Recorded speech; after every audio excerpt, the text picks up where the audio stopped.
It's still journalist hangout. I still have BK right here and Kadi Ladendi. Straight to our next conversation. True economic growth in agriculture is found not just in harvesting crops, but in transforming them into finished goods. In Benue State, this vision of value addition is taking shape under Governor Hyacinth Alia's administration. As a cornerstone of this initiative, the state-owned juice factory is scheduled to commence operations soon. Designed to process locally grown oranges, mangoes and pineapples, the facility is expected to boost the local economy by transforming the state's raw agricultural produce into market-ready goods. Now let's share this story with you. For many Nigerians, the mention of Benue State immediately evokes its reputation as a leading agricultural hub. This strong association likely played a key role in the state earning the well-known slogan, the food basket of the nation. From cash crops to food crops, Benue State's fertile land across its 23 local government areas yields bountiful harvests, feeding consumers both within and beyond Nigeria's borders. Journeying through various communities in Gboko and Ushongo local government areas, one quickly notices the people's deep-rooted passion for agriculture. Along the road edges, neatly trimmed orange and mango trees graze the landscape, spreading up to Vandekia, another local government area renowned for orange farming. Here is Ushongo, the headquarters of orange farming in our country. The whole of Ushongo land in Benue State, they plant a lot of oranges, a lot of mangoes, citrus generally. They do a lot of planting of them. And unless we improve our capacity to store these things, a lot of post-harvest losses will continue to be recorded. In Benue State and indeed across Nigeria, a pressing challenge continues to undermine agricultural productivity. Despite abundant harvests, much of the produce, including fruits, never makes it into the basket, let alone onto the table for consumption or processing. The Nigerian Stored Products Research Institute estimates that Nigeria records 50% post-harvest losses in fruits and vegetables. These post-harvest losses are fueled by lack of processing facilities, inadequate storage, and poor logistics arrangements. Given its strategic role in Nigeria's food production system, the Benue State government, under Governor Hyacinth Alia, is taking steps to transform farm losses into gains by prioritizing value addition. One of the initiatives born from this vision and championed by the Benue State Investment and Property Company is the establishment of a fruit juice processing factory located off Naka Road in Makurdi, the state capital. This fruit juice factory is part of the government's broader industrialization drive aimed at boosting the state's economy by processing fruits sourced directly from local farmers.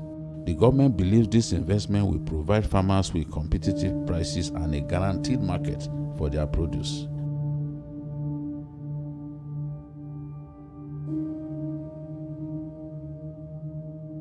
I'm at the juice factory, where this initiative is expected to come alive.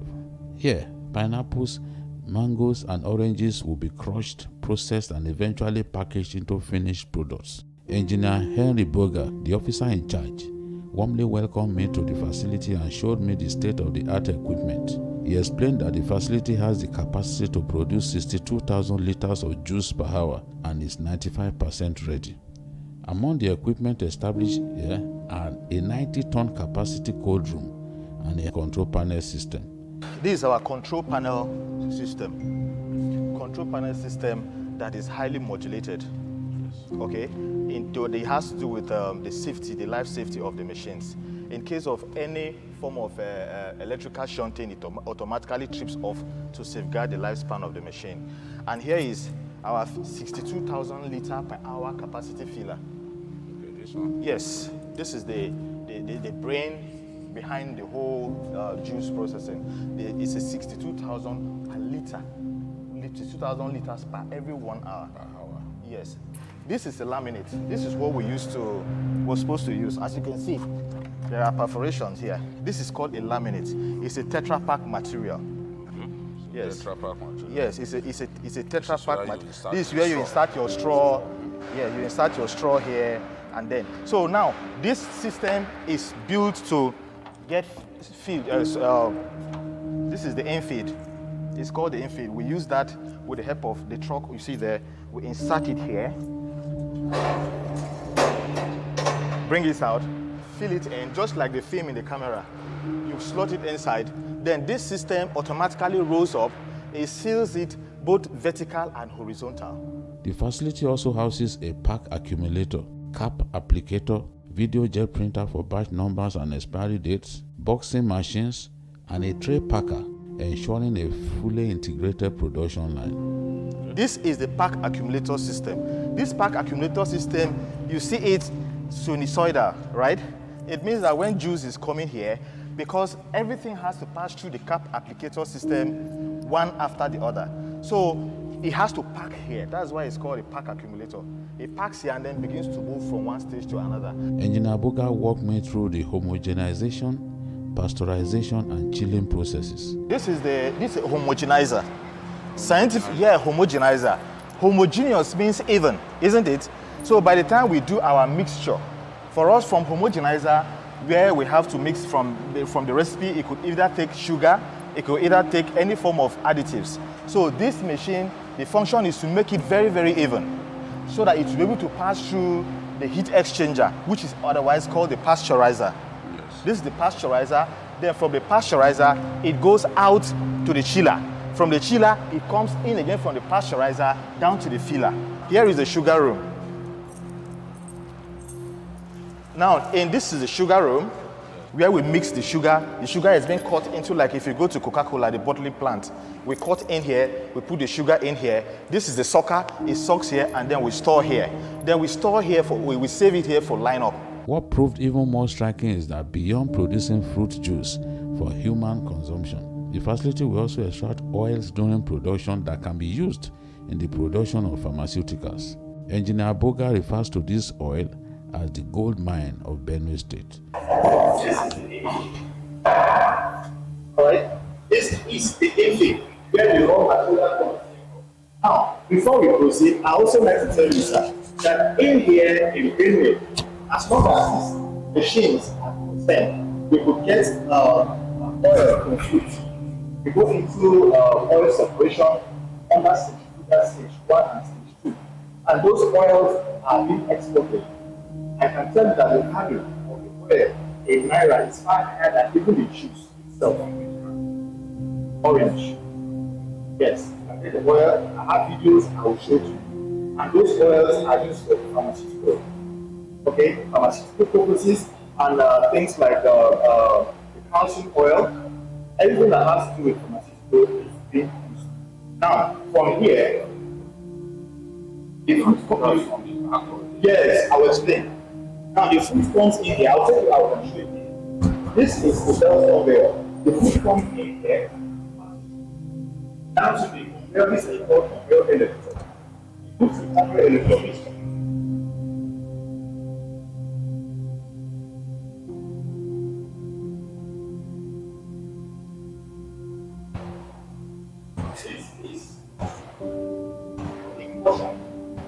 This is 8 tons. This thing washes 8 tons per hour of orange. Orange and 6 tons per hour.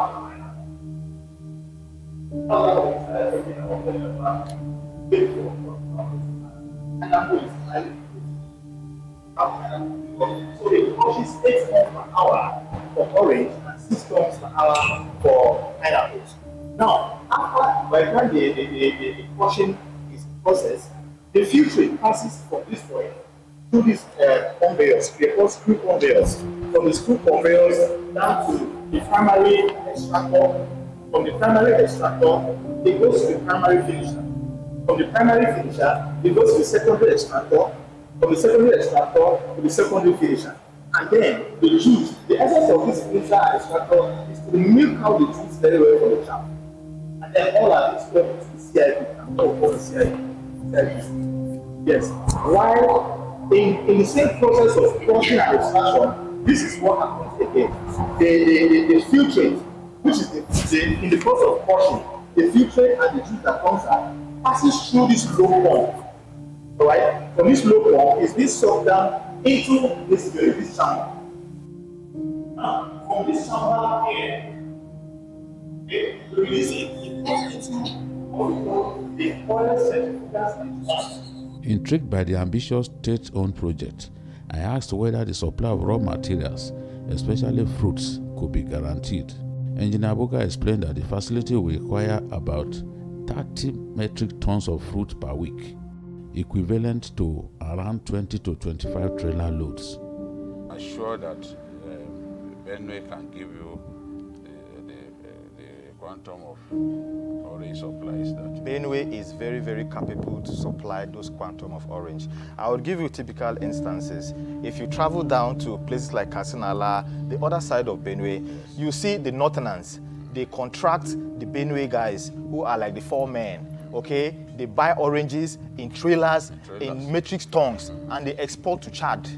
I have witnesses, I have evidences where these oranges are being exported to Chad. Yes. So I'm taking to Onitsha. All part of the world, it's Benue that supplies basically the whole Nigeria and outside Nigeria orange. So if His Excellency can also advise and possibly put a ban, like what happened in Cross River State, where plantain doesn't come out from Cross River State anymore. They have machines, they have a way of recycling them into chips, into flour, into powder of every form. Make sure that our orange also does not go out. We have a machine here, we have a factory, we have a high-powered capacity machines that can turn all this and then put smiles on the faces of the old.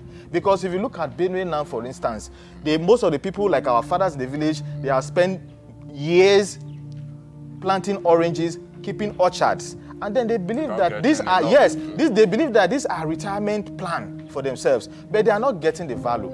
But this factory right now is going to restore and is going to retain the value of the common Benue man with an orchard here in Benue, and give them the value of in Wishongo, in the Vandekia area, even Bobo. Yes. Where they also grow mangoes. They will put smiles on their faces. They are going to be happy. Because we have mango distona.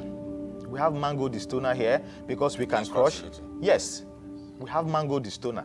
We can distone the mango, we can crush, we can separate, and then we will start mixing our recipe, and then we start packaging.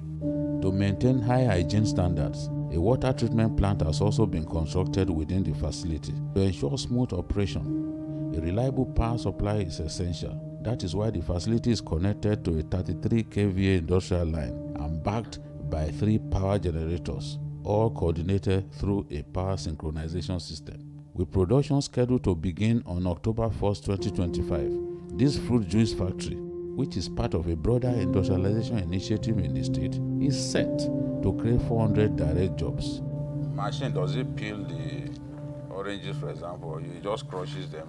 No, it doesn't peel. Okay. What the machine does is that it washes and brushes. It has a washer there, I'll show you. It washes, it brushes, and then it crush. It just crush, and then when it crush, in the process of crushing, the filtrate that passes through, that is where the oil of the back of the fruit is, and then it passes through another channel, and then it separates itself from the juice. That is not even the juice stage. It has not even reached, that is the crushing stage. It's from the crushing stage that the oil separation process starts. In addition, it will provide a vital lifeline for farmers who have long suffered tremendous post-harvest wastage. We have guarantee, we have warranty that operations is going to go on non-stop. And I tell you, and I also promise and assure you, as one of the engineers who installed this very plant and tested, that this is the gold mine of Benue. This development signals that in Benue State, the future of agriculture hinges not only on what is grown, but equally on what is preserved, processed, and shared with the world. TVC News, Makudi, Benue State. All right, beautiful one yet again, BKO. But looking at all of this, what are the specific economic benefits, is Benue State projecting, you know, from the establishment of this juice processing factory? You know, for many years, you know, whenever I found myself in Benue State, I always ask the question, why can't they attract multinationals, big companies to set up fruit juice processing company in Makurdi or Boko? I always ask that question because you see mangoes wasting away, oranges wasting away. Whereas if you had maybe a chief, for example, Okay. you know, they produce these fruit juices. Yes. If you had them there, they had a big company there, they will be able to make maximum use of the such agric produce. So suddenly when I went there, I didn't even know that such a thing was had already reached 95% almost to the completion. finish So stage. it was on the day we were to leave Benue that I got the heads up that this was happening. So we had to dash to the place to see what was happening. And I was pleasantly surprised. This is the kind of thing that we want to see. Post-harvest loss is a big problem. You see orange trees, you see plenty On the floor. that are just wasting. It's the same thing with tomatoes, for example. Even in Benue, they produce a lot of tomato, a lot of it, because you can't store, they can't store. They've not found a way to properly store. A lot of it gets wasted.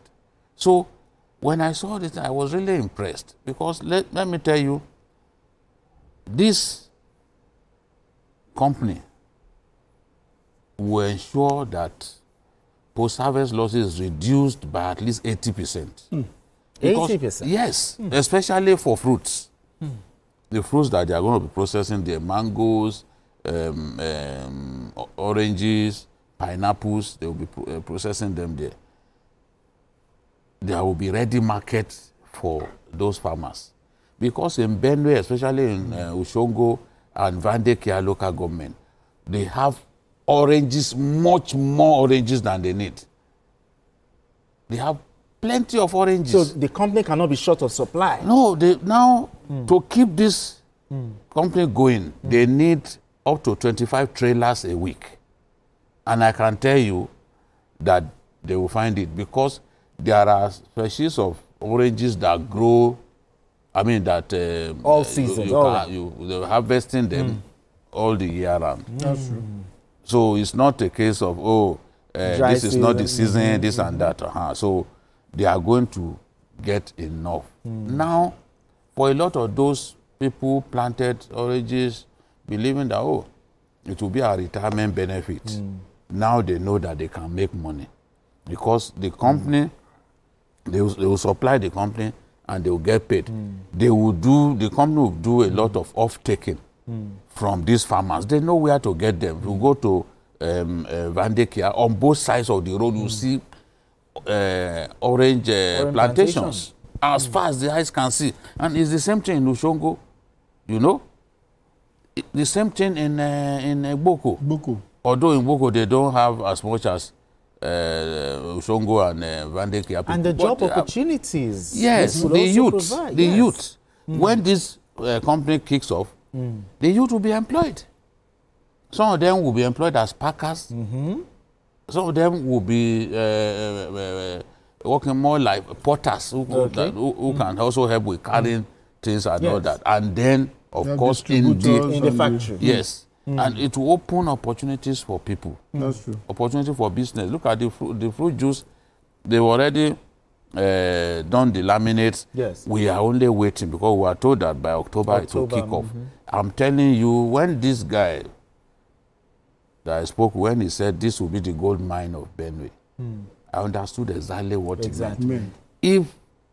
Look, I can say that going to Benue to do that story on Yelwata, on the IDPs, this was what gave me because I was perplexed seeing people suffer. Yeah. But this was This what is gave me good joy. news. Exactly, good news. And this is what gave me joy, because I know people will be employed. I know that those oranges wasting away, it will be a thing of the past. I mean, Kaede, post-harvest losses will be reduced up to like 80%. 8, you know. That's good news. That's quite consoling. You know, you know, this thing is, they are intertwined. The fact that the government is pushing so much to ensure the security. Yes. And we hear it is the mantra, the food basket of the nation. And it will just be, it will be underutilized if all we do is to carry many bad oranges to the market, and before you know it, they are spoiled. But we are talking about harvesting it, processing it, and we get the juice direct. So this is great thinking. And like you said, this has been in the offing, but there has not been. And the farmers will get their money. This is massive. This is what the industrialization should be about. That's what it should It be. is not just about the raw food that we are talking about. So we're expecting more of this, maybe tomato ketchup. We're expecting so many things that the state has, that they can be self-sufficient and even, you know, contribute to the federal post. And the farmers will benefit. They will benefit immensely. The middlemen will be eliminated. Once the company buys directly from the farmers, they will make more money. And a lot of people now will take to growing oranges. Orange and other fruits. BK, beautiful documentary once again. Thank you so much. Kaede Ladende, as always. Thank you so much. Thank you, BK, for that. Exactly. And also thank you for the oranges too. I saw the oranges too. I didn't even see the oranges. No, I brought oranges from. I had almost even forgotten. Okay. Thanks for the oranges. I'll get my. But that's it on Journalist Hangout this week. You can watch the repeat broadcast of this episode tonight at 11. Join us on Sunday from 1:30 to 3:30 p.m. for Journalist Hangout on Sunday. We are on YouTube at youtube.com/TVC News Nigeria. I am Benga Oreshegun. Bye for now, and God bless Nigeria. Beyond the Headlines is up next.